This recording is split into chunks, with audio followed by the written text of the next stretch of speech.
বৃহস্পতিবারের রাত আর শুক্রবারের দিন এগুলো আল্লাহর কাছে বিশেষ। এই রাতে এবং দিনে এমন কিছু আমল আছে যা করলে মুমিনের গুনাহ মাফ হয়ে যায়, রহমতের দরজা খুলে যায়। রাসূলুল্লাহ সাল্লাল্লাহু আলাইহি ওয়াসাল্লাম বলেছেন, জুমার দিন তোমরা আমার ওপর বেশি বেশি দরুদ পাঠ করো, কারণ তোমাদের দরুদ আমার নিকট পৌঁছায়।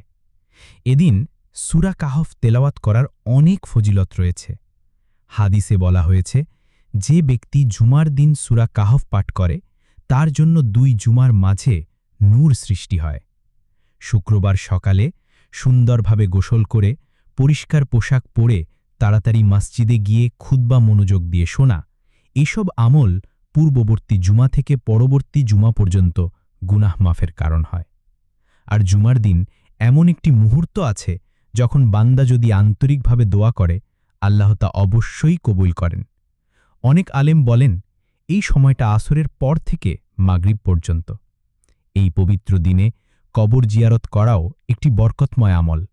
এতে আমাদের অন্তর নম্র হয়, আখিরাতের কথা স্মরণ হয়। ভাই ও বোনেরা, এই শুক্রবারকে উপেক্ষা করো না।